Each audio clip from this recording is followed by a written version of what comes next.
आज की जो क्लास में यहाँ से रिवीजन करेंगे, यानी पहली क्लास में फर्स्ट चैप्टर का रिवीजन किया था, वो भी मेन क्वेश्चन के साथ, इम्पोर्टेंट के साथ। आज सेकंड चैप्टर बहुपद से स्टार्ट करते हैं। तो देखिए, बहुपद हमारे पास क्लास में यानी बोर्ड के लिए रहने वाला है सिर्फ ओनली द्विघात बहुपद, क्योंकि त्रिघात बहुपद को एनसीईआरटी ने कोर्स हटा ही दिया है। फिर भी कोई भी क्वेश्चन आ गया तो उसमें से इम्पोर्टेंट क्वेश्चन को करा देंगे। द्विघात बहुपद के मानक रूप को हम लिखते हैं P X equal to A X square plus B X plus C. द्विघात बहुपद का मानक रूप है ना, जहाँ ए की वैल्यू है वो 0 नहीं होनी चाहिए। यदि ए की वैल्यू 0 होगी तो वो बहुपद नहीं होगा। ठीक है, यहाँ अब हमें इसके थोड़े फार्मूला है, एक दो फार्मूला वो लिख लेते हैं। तो पहले लिखते हैं शून्य का योगफल। ठीक है, शून्य का योगफल हो गया, इसको लिखते हैं माइनस एक्स का गुणांक अपॉन में एक्स स्क्वायर का गुणांक, ये लिखते हैं। अब शून्यक या मूल क्या कहते हैं उनको, अल्फा और बीटा मान लेते हैं। तो यानी alpha plus beta equal to मिलेगा माइनस के बी अपॉन ए। आपको पता होगा कि इसमें एक्स में गुणा हो रहा है बी का, तो माइनस बी आएगा। और यहाँ शून्यकों का योगफल, शून्यकों का योगफल हो गया। अब शून्यकों का गुणनफल, शून्यकों का गुणनफल को लिखेंगे हम इसमें अचर पद बटे एक्स स्क्वायर का गुणांक।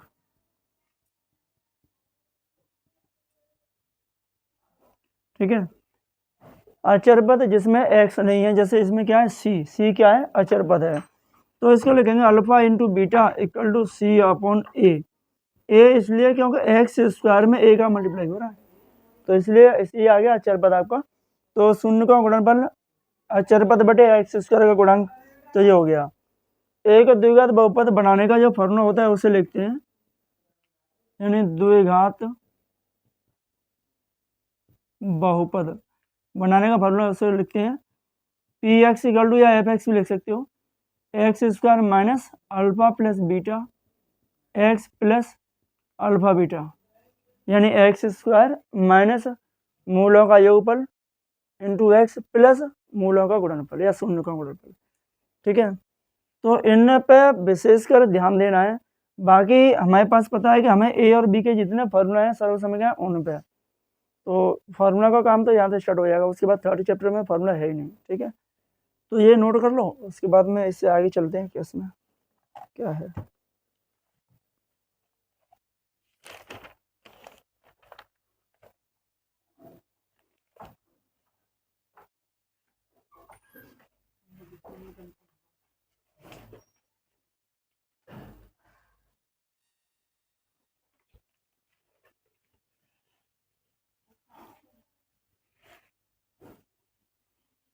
इसका एक क्वेश्चन लेते हैं। पहले क्वेश्चन है कि द्विघात बहुपद है ना, द्विघात बहुपद x square plus 7x plus 10 के शून्य ज्ञात कीजिए और शून्यकों और गुणांकों के बीच संबंध की सत्यता की जांच भी करनी है। इस तरीके का क्वेश्चन आएगा बोर्ड में, 4 नंबर का क्वेश्चन आएगा बोर्ड के पेपर में। ठीक है, तो हमारे पास है कि हम पहला इसमें मान लेते हैं कि हमारे पास जो पी एक्स इक्वल टू दिया हुआ है x square plus 7x plus 10, इसके हमें शून्य निकालने हैं और शून्य के बाद में इसके शून्यकों के गुणांकों के बीच सत्यता की जांच भी करनी है। तो शून्य ज्ञात करने के लिए पहले क्या करना होगा, इसके गुणनखंड करने हैं। गुणनखंड के लिए हमें पता है कि यहाँ तो कोई संख्या है नहीं, यहाँ पे है, तो ऐसी दो संख्या है जिनका मल्टीप्लाई करें तो 10 आए और ऐड करें तो 7। तो आपको पता है कि 5 इंटू 2 करोगे तो कितना आएगा 7, और 5 में 2 ऐड कर दें तो कितना आएगा, यहाँ 10 आएगा, यहाँ 7 इंटू करेंगे तो 10 और ऐड करेंगे तो 7। तो यहाँ एक्स स्क्वायर प्लस 7 की जगह लिखोगे आप 5 प्लस 2 एक्स प्लस 10, ये वाली संख्या लिखनी होती है। और जो चेंजिंग होती है वो सिर्फ बी वाले पद में होती है जहाँ एक्स होता है। X square plus 5x plus 2x plus 10 equal to 0, 0 नहीं आएगा, बहुपद है। इनमें से कॉमन लोगे क्या, x, तो क्या मिलेगा x प्लस 5, और यहाँ से लेंगे 2, क्योंकि यहाँ तो x है लेकिन यहाँ पे नहीं है, तो 2 का डिवाइड तो दोनों में जा रहा है, 2 में और 10 दोनों में, तो 2 का डिवाइड 2 में 1 बार और 10 में 5 बार जाएगा। अब x प्लस 5 कॉमन लेंगे तो x प्लस 2 मिलेगा हमें दूसरे ब्रैकेट में, क्योंकि ये तो कॉमन आ ही गया, क्या मिला x प्लस 2 मिला। अब यहाँ लिखेंगे यदि पी एक्स इक्वल टू 0, तो इन दोनों के बराबर भी क्या होगा 0 होगा, तो x प्लस 5 इक्वल टू 0, तो x की वैल्यू मिलेगी -5, और इसको लिखोगे x प्लस 2 इक्वल टू 0, तो x की वैल्यू मिलेगा -2, यानी 2 को इधर भेजेंगे तो माइनस हो गया। तो इसके जो शून्य का निकालने थे हमें, शून्य का, वो -5 को -2 मिल गया। अब इसके शून्य को सत्यता की जांच करनी है, ठीक है, तो जांच के लिए अभी हमने जो फॉर्मूला लिखे थे वही लिखना है। तो यहाँ शून्यकों का गुणनफल,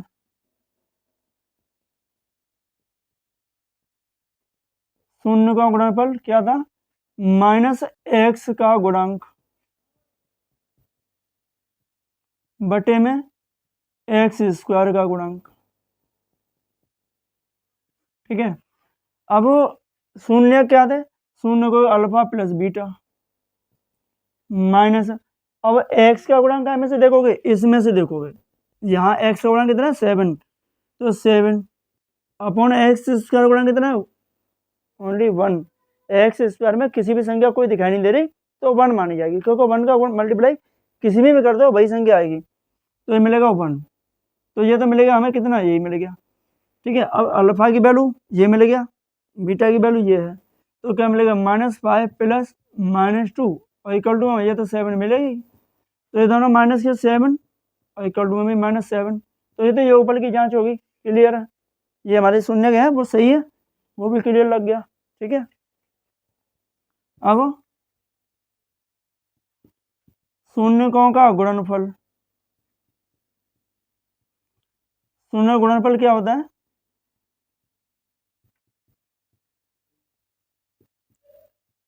अचर पद बटे में एक्स स्क्वायर का गुणांक। अब शून्य का वही अल्फा इंटू बीटा, दो शून्य का उनका गुणा, तो अल्फा इंटू बीटा, अचर पद कितना है 10, अपॉन में आएगा 1, क्योंकि एक्स स्क्वायर गुणांक तो 1 ही है, एक्स स्क्वायर में जितनी संख्या गुणा वो 1 है, तो अल्फा की वैल्यू यहाँ से देख लो -5 इंटू इसके -2, ये क्या है, ये तो 10 ही आएगा, तो इनका मल्टीप्लाई करें तो क्या आएगा 10 इक्वल टू 10 आएगा, तो उसकी जांच होगी, यानी क्लियर है कि हमारे शून्य के हैं वो सही है, ठीक है।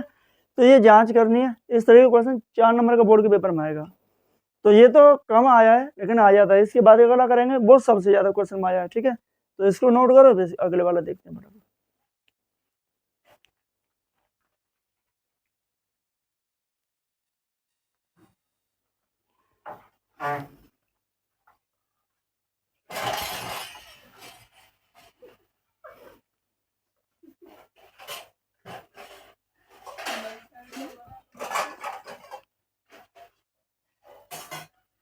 देखो इसका जो अब क्वेश्चन करेंगे ना वो सबसे ज़्यादा मोस्ट है, और सबसे ज़्यादा अनसोल्व में मिलेगा आपको सबसे ज़्यादा, और हर बार लगभग पेपर में आ ही जाता है। तो यहाँ है कि क्वेश्चन दिया है कि बहुपद एक्स स्क्वायर यानी 3x स्क्वायर -x -4 के शून्य ज्ञात कीजिए, और शून्यता से गुणांकों के बीच संबंध की जांच भी करनी है, तो हमने ये तो साफ किया ही नहीं क्योंकि इसकी तो जांच करनी है।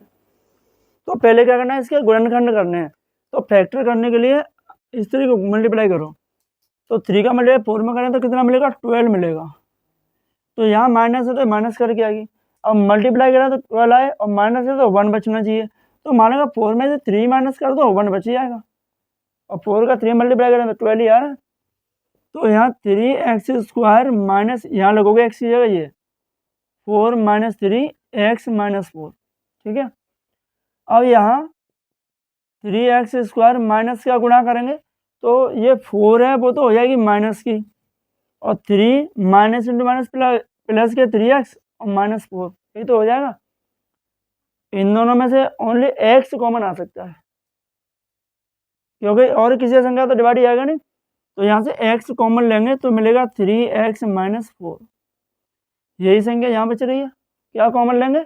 ओनली 1, क्योंकि ए 1 का डिवाइड आ रहा है, तो यहाँ से लेंगे +1, तो यहाँ मिलेगा हमें 3x माइनस 4। अब 3x माइनस 4 कॉमन लेंगे तो x प्लस 1 मिलेगा। 3x माइनस 4 कॉमन लेंगे तो x प्लस 1 मिलेगा। ठीक है, तो ये हो गए इसके फैक्टर। अब हमें इसके शून्य निकालने हैं, तो px इक्वल टू 0, तो इनके दोनों के इक्वल में क्या रखना है? 0 रखना है।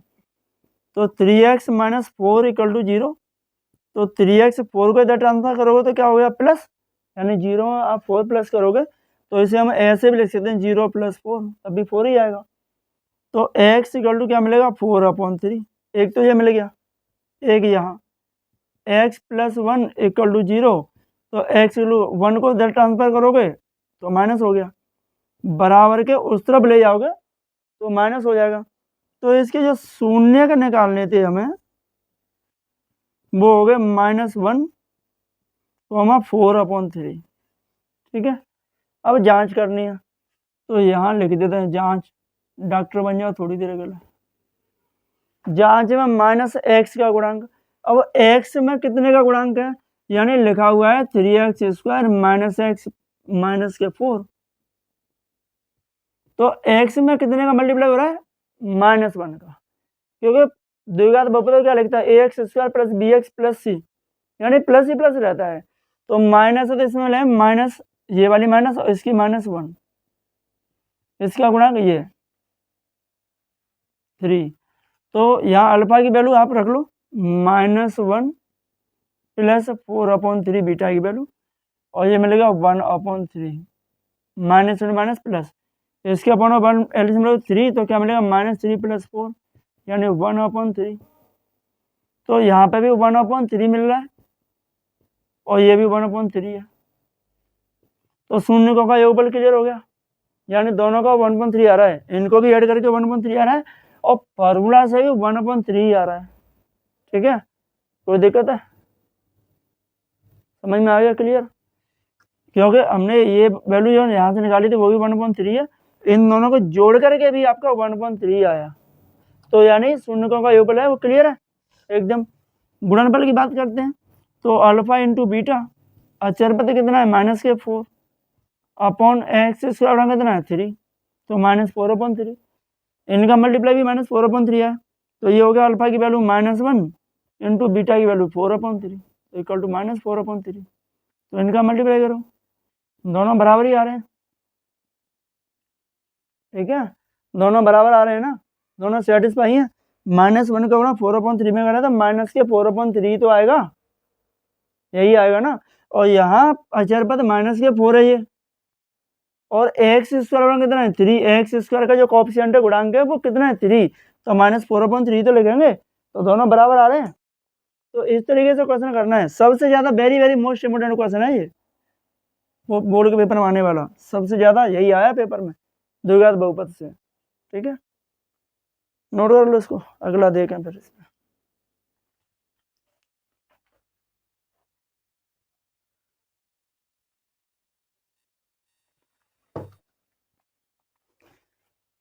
इस तरीके के अगर क्वेश्चन आएंगे तो हो जाएंगे ना, इस तरीके क्वेश्चन आए तो हो जाने चाहिए, बस ये समझ लो बहुत हैं, 2 क्वेश्चन सिंपल सही है, बाकी तो ये काम तो हमें द्विघात समीकरण में भी करना है आके। तो ये छोटे छोटे क्वेश्चन कुछ और है।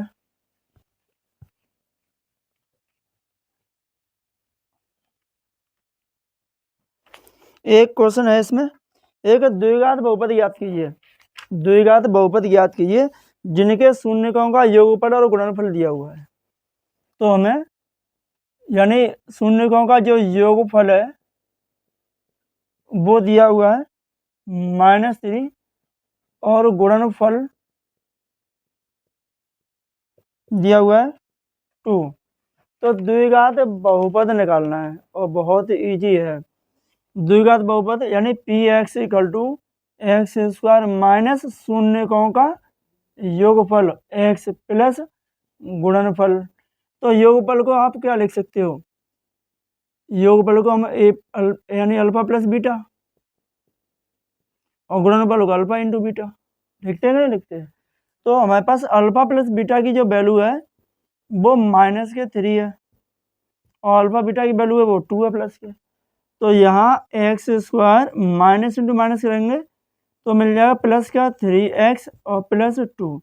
ये बन गया द्विघात बहुपद और ये हो गया आंसर इसका। ठीक है, ये है, बहुत इजी सा क्वेश्चन था।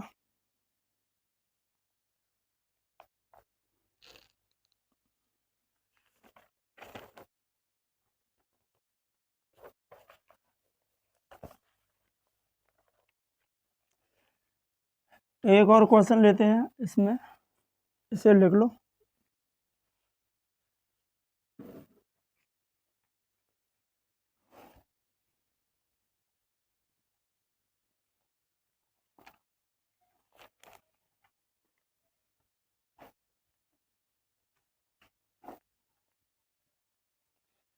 एक और क्वेश्चन है कि P X equal to 6x² -3 -7x, इसकी हमें शून्य का निकालने हैं और संबंधों की जांच भी करनी है। तो शून्य ज्ञात के लिए पहले तो आपको क्या करना है, इसको डिसेंडिंग ऑर्डर में लिखना है, अवरोही क्रम में। आरोही क्रम नहीं, अवरोही क्रम में। अवरोही क्रम का मतलब है घात के अनुसार, पहले बड़ी घात फिर छोटी फिर उससे छोटी। तो यहाँ 6x² -7x और -3, ये हो गया इसका डिसेंडिंग ऑर्डर, अवरोही क्रम बोलते हैं इसको। 6 का मल्टीप्लाई 3 में करोगे, 6 का मल्टीप्लाई 3 में करोगे तो कितना आएगा, 18 आएगा। तो ये माइनस है, तो ऐसे दो नंबर जिनका मल्टीप्लाई करें तो 18 आए और माइनस करें तो 7 आ जाए। तो हमें पता है कि 9 इंटू 2 करोगे तो कितना आएगा, 18, और 9 में से अगर 2 माइनस कर दें तो 7 आ जाएगा, और 7 ही चाहिए। तो इस वाली संख्या को आप यहाँ पुट कर दो, 6x² माइनस यहाँ 9 - 2x - 3। ठीक है, अब 6x² माइनस के 9x minus into minus plus के 2x - 3, ये मिल गया। यहाँ से क्या कॉमन लोगे, 3x कॉमन ले लो, क्योंकि 3 का डिवाइड दोनों में जा रहा है, 6 में भी और 9 में भी। तो 3 2 या 6 और 3 3 या 9, यहाँ से प्लस 1 लेंगे क्योंकि यही संख्या बच रही है, ये वाली संख्या यहाँ बचनी चाहिए। ठीक है, समझ में आ गया? यानी यहाँ से 1 ही कॉमन लेंगे क्योंकि ये सेम संख्या यहाँ आनी चाहिए, और 2 में डिवाइड 3 का नहीं आ रहा, 3 में डिवाइड 2 का नहीं आ रहा, तो 1 का तो जाएगा ही जाएगा, तो इसलिए 1 यहाँ से कॉमन लिया। अब 2x - 3 कॉमन लोगे तो 3x + 1 बचेगा दूसरे ब्रैकेट में, यही तो मिलेगा। अब दोनों के इक्वल में क्या रखना है, 0। तो पहले लिखोगे आप यदि px = 0, तो यहाँ 2x - 3 = 0। तो 2x 3 को ट्रांसफर करोगे तो 3 का आएगी माइनस की, इधर जाएगी तो क्या हो जाएगी, प्लस हो जाएगी, तो ये मिलेगा 3, और x बराबर मिलेगा 3/2। इसको लिखो 3x + 1 = 0, 1 को उधर भेजोगे तो 1 का आएगी हो जाएगी माइनस की, तो x = मिलेगा -1/3। तो इसके जो हमें शून्य का निकालने थे वो है 3/2 और -1/3, ये तो शून्य हो गए। अब इनकी जांच करनी है, तो जांच में फॉर्मूला पहले हम लिख चुके हैं, थोड़ा शॉर्ट में लिख देते हैं। अल्फा प्लस बीटा = -b/a, ये लिख लेते हैं। तो ये अल्फा की वैल्यू मान लो, इसको बीटा मान लो। ठीक है, यहाँ पुट करनी है। बाकी 6x² -7x -3, तो यहाँ -b का गुणा कितना है, यानी b का गुणा कितना है, x का गुणा कितना है, -7, तो b की वैल्यू कितनी होगी, -7। तो अल्फा की वैल्यू हो 3/2 और ये हो गया प्लस -1/3, ये इसकी वैल्यू -7/6, यानी b की वैल्यू -7 है और x² a की वैल्यू कितनी हो गई, 6 हो गई। इनके एलसीएम लेंगे कितना आएगा, 6 आएगा। तो 2 का डिवाइड 6 में कितनी में जाएगा, 3 बार, और 3 का मल्टीप्लाई 3 में करेंगे तो 9 और माइनस इसका 2, ये मिलेगा 7/6, और यहाँ पे भी 7/6 मिलेगा। तो देखो ये ऊपर तो क्लियर है, योगफल तो दोनों तरफ ही आपका 7/6 ही आ रहा है दोनों तरफ, ठीक है, यहाँ तो कोई दिक्कत है नहीं। अब बात करते हैं गुणनफल की। तो alpha into beta equal to होता है C/A। सी की वैल्यू 3/2, इसकी वैल्यू -1/3, सी की वैल्यू -3 और ए की वैल्यू यहाँ से 6, इसे कैंसिल करो, -1/2 मिल गया। 3 से 3 कैंसिल 1 बार, 6 कैंसिल 2 बार, तो यहाँ पे कितना मिलेगा -1/2। तो देखो हमारे पास जो प्रोडक्ट है वो भी इक्वल आ रहा है, क्लियर, चेक हो गया कि शून्यकों का गुणनफल और फॉर्मूला से दोनों से बराबर आ रहा है, और शून्यकों का योगफल है ये सम ऑफ जीरोज, ये यहाँ जीरो करके आ रहा है प्लस करके, और यहाँ पे फॉर्मूला से भी आ रहा है -b/a, दोनों बराबर आ रहे हैं। तो यही जांच करनी थी बाकी क्वेश्चन में, और इसी तरह क्वेश्चन आए तो ऐसे ही करने हैं, ज़्यादा माथापच्ची नहीं करनी, ठीक है, सिंपल सा फंडा है बस। 4 नंबर मिलेंगे, क्या दिक्कत है इसमें बताओ। 4 नंबर के क्वेश्चन में दिक्कत आने लगी तो फिर ऐसे क्वेश्चन में 4 नंबर में दिक्कत है तो फिर तो पढ़े हुए ही छोड़ दो, ठीक है, लिख लो इसको।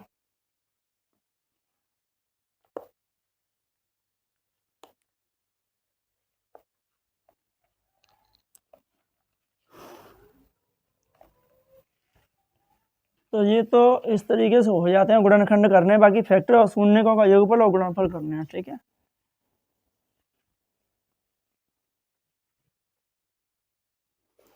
इसके बाद में एक क्वेश्चन है,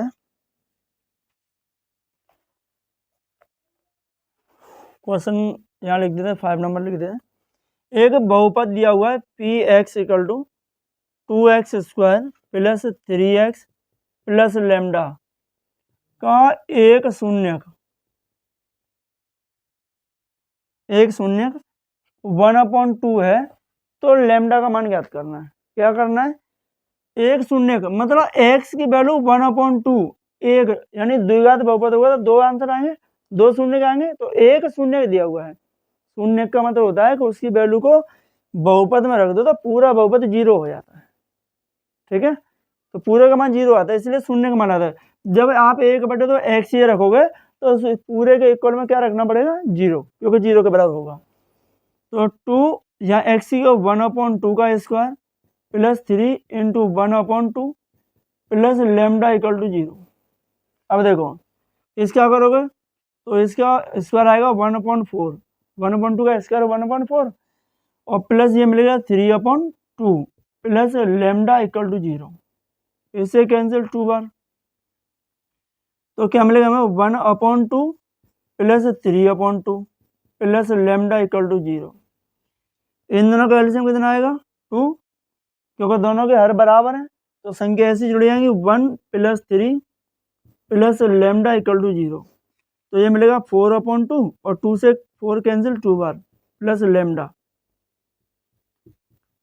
अब 2 को आप उधर भेजोगे तो काय की हो जाएगी माइनस, ये यहाँ काय की है प्लस की, उधर भेजेंगे तो काय की हो जाएगी माइनस की, तो लैम्डा की वैल्यू हमें कितनी मिलेगी, लैम्डा की वैल्यू मिलेगी -2, ठीक है, ये हमें निकालना था। लैम्डा तो यही बन रहा है ना इस तरीके से, तो लैम्डा की वैल्यू -2 मिलेगी यहाँ, ठीक है, इजी सा है। अब इसके बाद में इसे नोट कर लो पहले।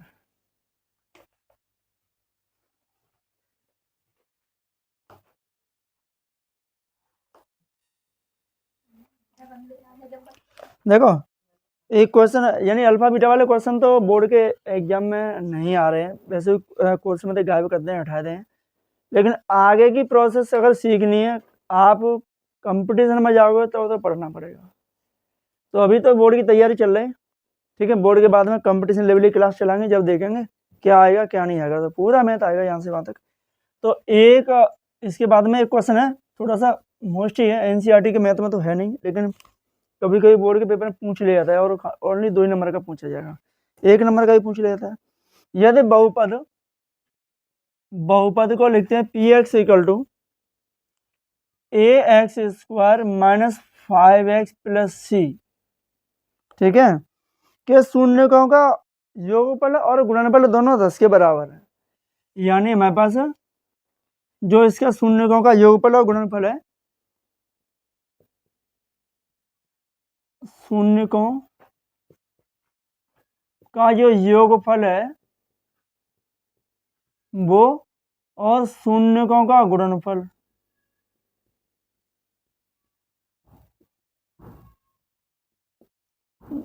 गुणनफल दोनों 10 के ही बराबर है, 10 के इक्वल टू है, दोनों की वैल्यू है वो 10 10 ही है। तो हमें ए और सी के मान निकालने हैं। तो देखिए बहुत थोड़ा सा समझने वाला क्वेश्चन है। तो पहले ये वाला शून्यकों का योगफल क्या होता है, माइनस के बी बटे ए, या माइनस एक्स का गुणांक अपॉन एक्स स्क्वायर।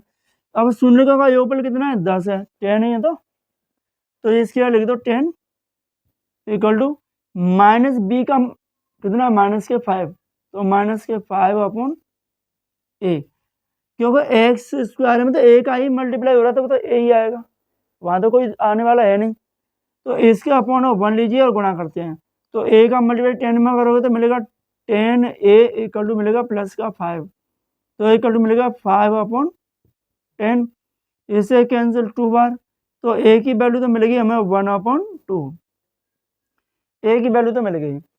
अब सी की वैल्यू निकालनी है, तो सी कहाँ आ रहा है, अचर पद में आ रहा है। तो यहाँ गुणनफल लिखते हैं,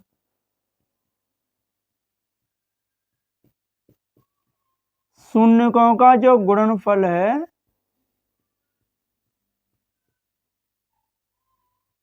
गुणनफल उसे लिखते हैं अचर पद, अचर पद बटे एक्स स्क्वायर का गुणांक। अब गुणनफल भी कितना दिया, 10 दिया, 10 दिया ना आपका, ये भी 10 के इक्वल है। अचर पद कितना है, सी अपॉन ए, सी अपॉन ए आएगा, यहाँ पे भी सी है यहाँ पे भी ए, तो सी अपॉन ए ही आएगा।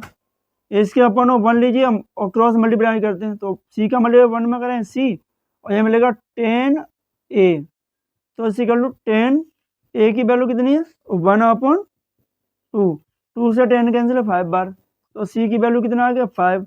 तो देखो सी का वैल्यू 5 और ए की वैल्यू 1 अपॉन 2। इस क्वेश्चन में यही निकालना था हमें, ये है बहुत छोटा सा क्वेश्चन, ठीक है।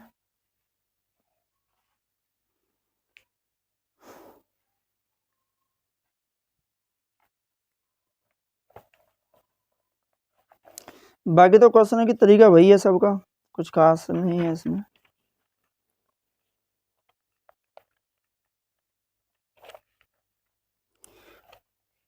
हो गया, अगली बार इसका क्वेश्चन अगला देखो नेक्स्ट।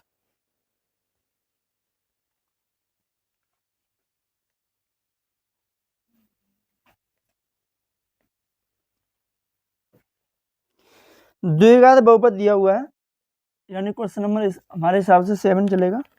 एक द्विघात बहुपद के माइनस 1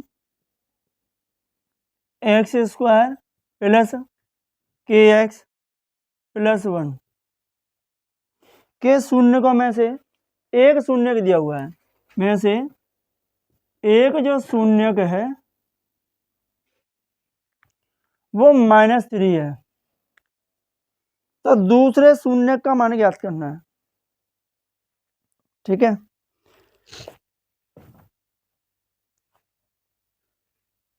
तो दूसरे शून्यक का मान ज्ञात करने के लिए पहले क्या करना पड़ेगा, पहले के की वैल्यू निकालनी पड़ेगी। तो हम एक्स की वैल्यू -3 यूज करते हैं इसमें, तो यहाँ के रखोगे के -1 एक्स की जगह -3 का स्क्वायर प्लस के इंटू -3 प्लस 1, और जब शून्य का रखोगे तो पूरा बहुपद 0 के इक्वल हो जाता है, तो 0 रखनी पड़ेगी बराबर में। ये आ गया के -1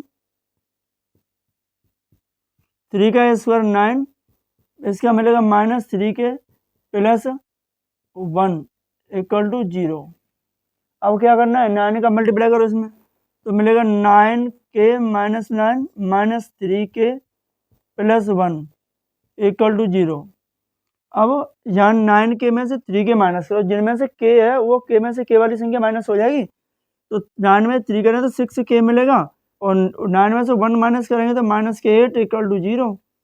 तो 6k इक्वल टू 8 को ट्रांसफर करो तो माइनस के 8 क्या हो जाएगी, प्लस हो जाएगी, तो k इक्वल टू मिलेगा 8/6, कैंसिल हो जाएगी 2 से, ये 4 बार और ये 3 बार, तो k की वैल्यू मिलेगी हमें 4/3।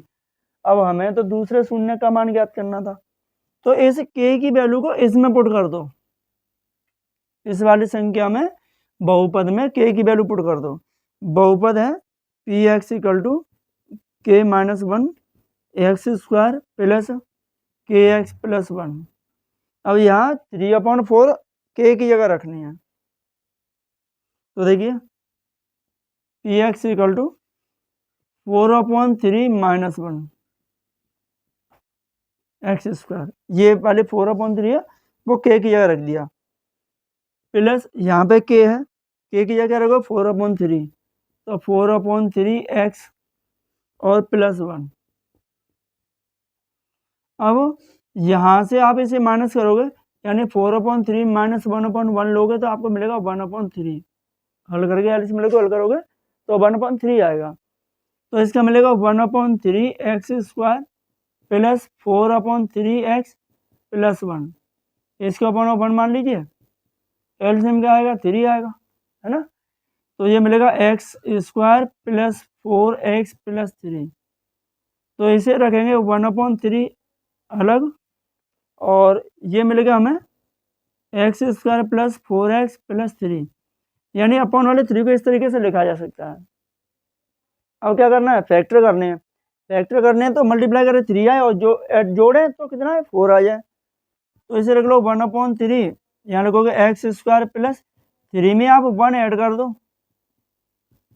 और 4 आ जाएगा, 3 में 1 का मल्टीप्लाई करें 3 बन जाए 3, ये मिलेगा, तो यहाँ 1/3 x square plus 3x plus 1x, या ओनली x लिख लीजिए, चाहो तो 1x लिख लो या ओनली x लिख लो, ठीक है, तो 1/3 यहाँ एक्स स्क्वायर, एक्स कॉमन लोगे तो क्या मिलेगा x प्लस 3, और यहाँ से प्लस 1, तो x प्लस 3 ये मिलेगा।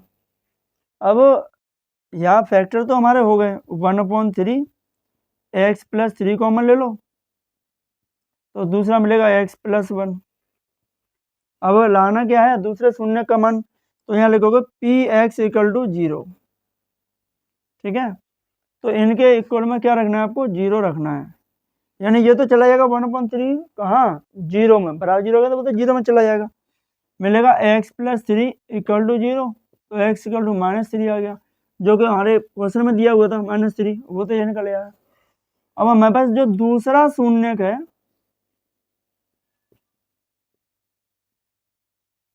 वो यहाँ से मिलेगा x प्लस 1 इक्वल टू 0, तो x की वैल्यू मिलेगी -1, तो दूसरा शून्य का मान कितना आया, -1, ठीक है, तो कुछ है नहीं, k की वैल्यू जो निकाली थी वो से इसमें पुट कर दो, और यहाँ से 1/3 बचेगा, तो सबके इनके अपन 3 है, इसके अपन 3, तो इसके अपन 1 मान लो, क्योंकि एलसीएम लेके थोड़ा सिंपल हो जाएगा, तो ये 3 आ गया, इसको बाहर निकाल दो 1/3 में, मिला क्या, एक्स इसका प्लस 4x प्लस 3, अब मल्टीप्लाई करें 3 ऐड करें तो 4 आए, तो 3 बन जाए 3 आ जाएगा, 3 और 1 4 आ जाएगा, तो बस इनके फैक्टर करने हैं, बाकी कुछ है नहीं, तो ये है इसका क्वेश्चन, ठीक है, लिख लो।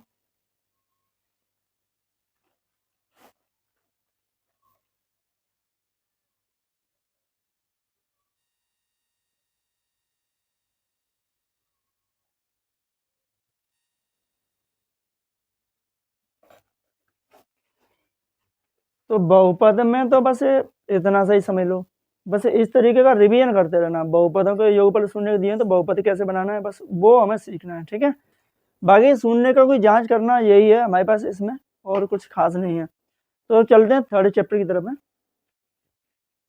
तो थर्ड चैप्टर दिया है आपका दो चरों में रैखिक समीकरण।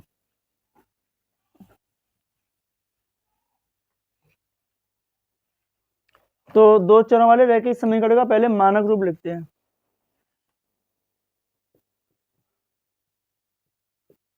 दो चरों वाले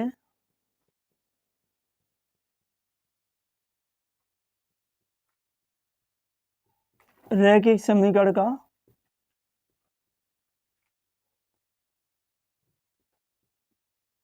मानक रूप ये लिखा जाएगा आपको ax plus b y plus c equal to 0।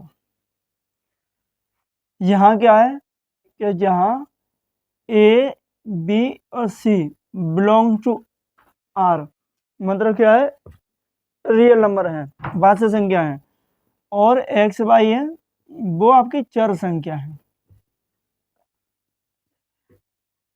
इसलिए दो चर हमारे रैखिक समीकरण हो गए, दो चर आ गए एक्स और वाई, और इसमें ए नॉट इक्वल टू 0 और बी नॉट इक्वल टू 0, यानी ए और बी की वैल्यू, दोनों की वैल्यू 0 नहीं होनी चाहिए। फॉर्मूला कुछ भी यूज नहीं करना, अभी इसमें विलोपन प्रतिस्थापन विधि आने वाली है, तुलना करनी है, तो वही देखिए। तो इसमें हमारे पास अगर दो समीकरण दिए हों, है ना, तो मान लो कि यदि समीकरण a1x plus b1y plus c1 equal to 0 और a2x plus b2y plus c2 equal to 0 इस तरीके से दिए हो, तो हमें लिखना क्या है, कंडीशन क्या लेनी है, कंडीशन लेने का यदि a1 upon a2 not equal to b1 upon b2 है, ठीक है, या डाई नॉट इक्वल टू 0 ही बोल सकते हैं, तो इन रेखाओं को बोलते हैं प्रतिच्छेदी रेखा।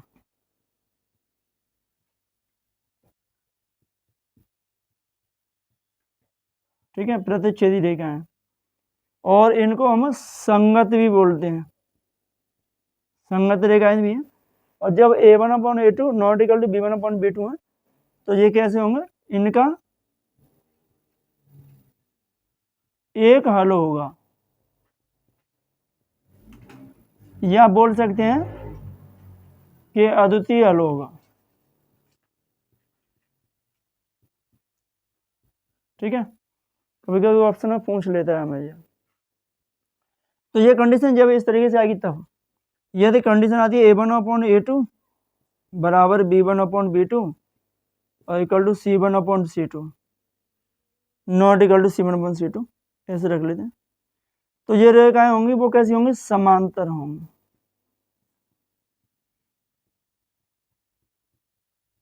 ये आपकी समांतर रेखा होगी, और इनको असंगत भी बोलते हैं। ठीक है, इनका कोई हल नहीं होगा, यानी इस तरीके की रेखा आएंगी तो उनका कोई हल नहीं होगा। अगर इस तरीके कंडीशन आएगी तो उनका ओनली एक हल होगा, या आप लिख सकते हैं अद्वितीय हल होगा। ठीक है, संगत भी होंगे। अगर ये तीनों इक्वल में रहती हैं, a1 upon a2 equal to b1 upon b2 और c1 अपॉन c2, तो इन रेखाओं को कहते हैं समपाती रेखा।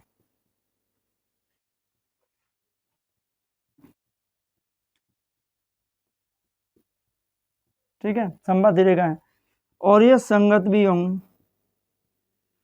जब तीनों बराबर हैं तो इनके अनेक हल भी होंगे।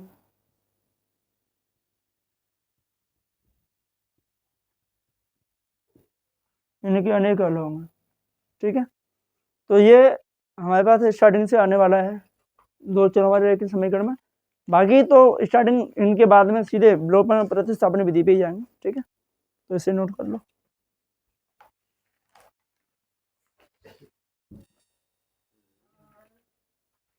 देखो, तीसरे चैप्टर से कुछ एग्जाम्पल हैं जो मोस्ट हैं और इन्हीं के डिपेंड है उन्हीं पर जो हमने ये लिखे हुए है ना। तो यहाँ से पहला लेते हैं कि P के किन मानों के लिए रैखिक समीकरण युग्म का एक अद्वितीय हल है। अब अद्वितीय हल है तो यानी एक हल है, वही वाला लिखा है ना। तो देखिए, तो इसमें हम एग्जाम्पल को लिखते हैं। इसमें दिया px 4x plus p y plus 8 equal to 0 और 2x plus 2y plus 2 equal to 0। तो इसमें क्या है कि पी के किस मान के लिए इसका एक अद्वितीय हल होगा। तो ये इक्वेशन नंबर फर्स्ट होगा और इक्वेशन नंबर सेकंड। अब ध्यान देना इनका कि हम समीकरण फर्स्ट की तुलना a1x plus b1y plus c1 बराबर 0 से करेंगे। तो a1 की वैल्यू हमें मिलेगी यहाँ से 4, b1 की वैल्यू मिलेगी p और c1 की वैल्यू मिलेगी 8 पहले वाले इक्वेशन से, x और y को छोड़ के जो भी है वो a b c की हमारे पास वैल्यू हो जाएगी a1 b1 c1, क्योंकि दो इक्वेशन है। ठीक है, अब दूसरे समीकरण को लेते हैं, समीकरण सेकंड की तुलना a2x plus b2y plus c2 बराबर 0, और दूसरा आ गया तो a2 b2 c2 लेंगे। तो a2 की जो वैल्यू मिलेगी वो मिलेगी 2, b2 की वैल्यू कितनी है, ये भी 2 है, बाई c2 की वैल्यू अचर पद ये भी 2 है। अब इन युग्मों का कितना हल होगा, एक अद्वितीय हल होगा, यानी समीकरण युग्मों का एक अद्वितीय हल होगा। कब होगा, जब a1 upon a2 not equal to b1 upon b2। अभी लिखाया था आपको एक हल या अद्वितीय हल, तो इसी तरीके से लिखना है a1 upon a2 not equal to b1 upon b2, और यहाँ से a1 की वैल्यू है 4, a2 की value 2, not equal to b1 की वैल्यू b और b2 की वैल्यू 2, इससे ये कैंसिल 2 बार, ये 1 बार, तो ऐसे मल्टीप्लाई करें तो p का मल्टीप्लाई 1 में करेंगे तो p नॉट इक्वल टू 2 2 या 4, तो हमें p नॉट इक्वल टू 4 मिलेगा। तो p नॉट इक्वल टू 4 के लिए ये जो समीकरण है वो हमारे पास कैसे होंगे, अद्वितीय हल होंगे, यानी p की वैल्यू 4 नहीं हो, 4 के अलावा कुछ भी आ जाए तो इनका अद्वितीय हल मिलेगा, ओनली 4 नहीं आना चाहिए, 4 के अलावा चाहे कुछ भी आ जाए अद्वितीय हल ही होगा। ठीक है, तो इस तरह के क्वेश्चन बोर्ड के पेपर में 1 1 2 2 नंबर के आ जाते हैं। ठीक है, ऑप्शन में भी आ जाते हैं। देखो और करा दें इसका,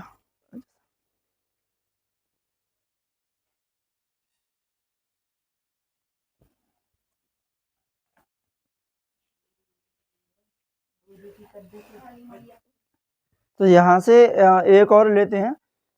ऐसे ही क्वेश्चन इस तरीके से आएंगे तो थोड़े छोटे छोटे क्वेश्चन ही हैं और सिंपल ही हैं। के किस मान के लिए निम्न रैखिक समीकरणों के युग्म के अपरिमित रूप से अनेक हल होंगे। तो पहले इन समीकरणों को लिख लेते हैं, कौन कौन से समीकरण है। तो ये है कि kx plus 3y minus k minus 3 equal to 0, और यहाँ से 12x plus ky minus k equal to 0, के अपरिमित रूप से अनेक हल होंगे ना, तो इसे इक्वेशन हम फर्स्ट मान लेते हैं और इसको सेकंड। तो तुलना तो वही लिखनी है आपको, ए समीकरण फर्स्ट की तुलना सेकंड की तुलना। तो डायरेक्टली लिख सकते हैं कैसे कि a1 की जो वैल्यू मिलेगी वो हमें मिलेगी k, और b1 की वैल्यू पहले समीकरण से 3, और c1 की वैल्यू मिलेगी माइनस k माइनस 3, ये c1 की वैल्यू हो गई। अब a2 की वैल्यू यहाँ से मिलेगा 12, b2 की वैल्यू k, और c2 की वैल्यू मिलेगी माइनस के k। अब इसके क्या है कि अपरिमित रूप से अनेक हल होंगे।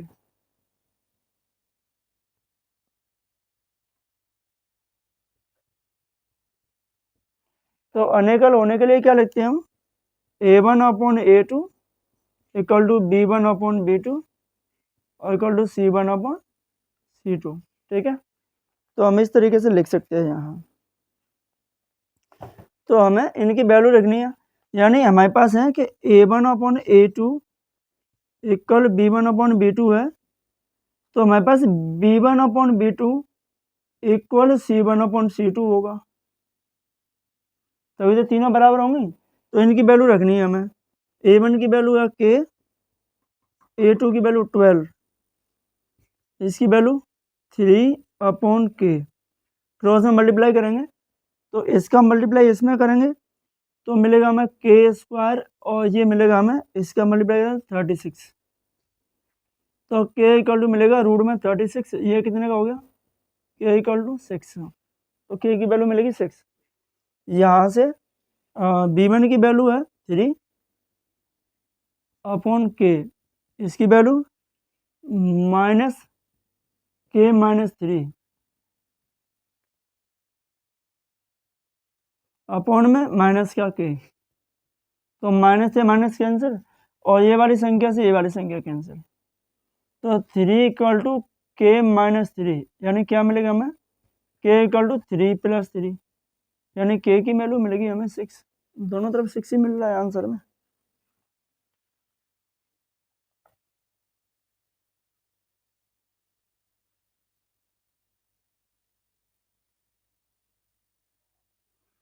ठीक है, तो 6 ही आएगा इसका। तो K की वैल्यू क्या मिल रही है हमें, 6 मिल रही है। तो K की वैल्यू 6 के लिए इसके अपरिमित रूप से अनेक हल होंगे। आप 6 इसमें रख के देख लो, यहाँ 6 रखेंगे तो ये कैंसिल 2 बार, यहाँ 6 रखेंगे इससे ये 2 बार कैंसिल, 6 3, यहाँ 6 ये 2। ठीक है, तो 6 के लिए इसके अपरिमित रूप से अनेक हल होंगे। ठीक है, तो बस आज की क्लास में इतना ही। आगे की क्लास में इससे आगे पढ़ेंगे, कल मोस्ट क्वेश्चन ही इसे यही चलेगा पहले। तो बस आज की क्लास में इतना ही।